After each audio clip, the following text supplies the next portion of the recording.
October 1 international day for older പേഴ്സൺസായി നാം ആചരിക്കുന്നു. നമ്മുടെ മുതിർന്ന പൗരന്മാരെ ആദരിക്കുവാനും ബഹുമാനിക്കുവാനുമുള്ള ഒരു ദിനമാണിത്. മുതിർന്ന പൗരന്മാർക്ക് ചെറുപ്പക്കാരെ പോലെ തന്നെ അവർക്ക് പലതരത്തിലുള്ള ശാരീരിക പ്രശ്നങ്ങളുണ്ട്. അപ്പോൾ ശാരീരിക പ്രശ്നങ്ങളെ നമുക്ക് കൃത്യമായി മരുന്നുകൾ അവരെ പരിശോധിക്കാം, കൃത്യമായി മരുന്നുകൾ കഴിക്കാം, നമുക്ക് അങ്ങനെ പരിഹാരം ഒരു പരിധി വരെ കണ്ടെത്താം. ഇവർക്ക് ശാരീരിക പ്രശ്നങ്ങൾ പോലെ തന്നെ ഇവർക്ക് മാനസിക പ്രശ്നങ്ങളുമുണ്ട്. ഇപ്പോഴത്തെ നമ്മുടെ ചുറ്റുപാടിൽ നോക്കിയാൽ മുതിർന്ന പൗരന്മാർ അവർ തന്നെയാണ്. കാരണം ചെറുപ്പക്കാരെല്ലാവരും തന്നെ ജോലിക്ക് അല്ലെങ്കിൽ അവർ വിദേശത്താണ്. കുട്ടികളും അവർ സ്കൂളുകളിലും കോളേജുകളിലുമായി പോകും.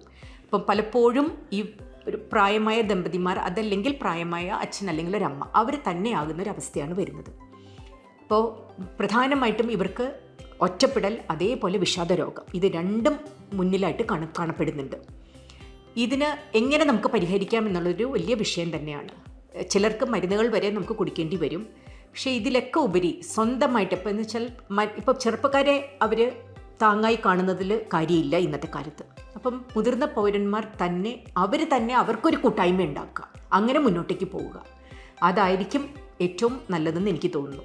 അതായത് ഇപ്പം ഒരു 4-5 വീടുകൾ അടുത്തുണ്ടെങ്കിൽ അവിടുത്തെ ആളുകൾ, മുതിർന്ന പൗരന്മാരെല്ലാവരും കൂടെ ഒത്തുകൂടുക, അവരേതെങ്കിലും ഒരു വീട്ടിൽ കൂടാമെന്ന് തീരുമാനിക്കുക, അല്ലെങ്കിൽ ഒരു വീട്ടിൽ ഭക്ഷണം ഒന്നും ഉണ്ടാക്കുക, അവരെല്ലാവരും കൂടെ അവിടെ കൂടുക, ഇവരെല്ലാവരും കൂടെ ഒരുമിച്ചിട്ട് വിനോദയാത്രയ്ക്ക് പോവുക. അപ്പം അങ്ങനെ സമയം ചെലവഴിക്കാൻ ശ്രമിക്കുക. ഇനി മാനസികാരോഗ്യവും ശാരീരിക ആരോഗ്യവും കൂടാതെ തന്നെ ഇവരുടെ ഭക്ഷണത്തിലും നമ്മൾ നന്നായിട്ട് ശ്രദ്ധ പതിപ്പിക്കണം. കുട്ടികൾക്ക് എങ്ങനെയാണോ നമ്മളൊരു സമീകൃത പോഷകാഹാരം പറഞ്ഞു കൊടുക്കുന്നത്, അതേപോലെ തന്നെ മുതിർന്ന പൗരന്മാർക്കും സമീകൃത പോഷകാഹാരം നിർബന്ധമാണ്. അത് വളരെ വ്യക്തിപരമാണ് കാരണം അവർക്ക് ഉള്ള ശാരീരിക പ്രശ്നങ്ങൾ അത് കണക്കിലെടുത്തിട്ട് വേണം നമുക്ക് അവരുടെ ഭക്ഷണ രീതി പറഞ്ഞു കൊടുക്കാൻ. ഇതുപോലെ തന്നെ പ്രാധാന്യം അർഹിക്കുന്നതാണ് വ്യായാമം. ഇപ്പം പലർക്കും നമ്മൾ പറഞ്ഞു കേൾക്കും, ഞാൻ വിരമിച്ചു, എനിക്ക് 60-70 വയസ്സായി, എനിക്ക് 80 വയസ്സായി, ഇനി എങ്ങനെ ഞാൻ വ്യായാമം ചെയ്യും? അതല്ല കാര്യം. നമുക്ക് 80 വയസ്സായാലും 90 വയസ്സായാലും നമ്മുടെ ശരീരത്തിന് പറ്റിയ വ്യായാമങ്ങൾ നമുക്ക് ചെയ്യാൻ സാധിക്കും. അപ്പോൾ ഇതെല്ലാം എന്തിനാണെന്ന് വെച്ചാൽ നമ്മുടെ ജീവിത നിലവാരം നിലനിർത്തുക എന്നുള്ളൊരൊറ്റ ഉദ്ദേശം വെച്ചിട്ടാണ്.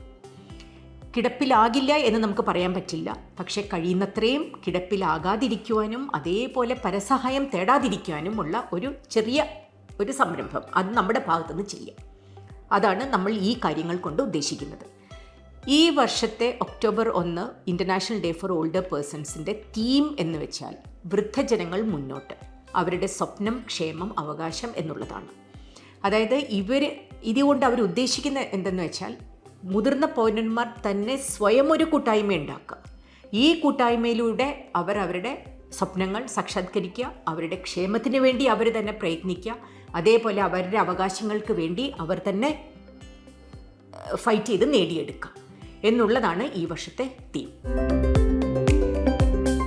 ഇന്നലകൾ ഇന്ന് powered by hotel Chitra, pure vegetarian, Marthandam, Kanyakumari, Nagercoil.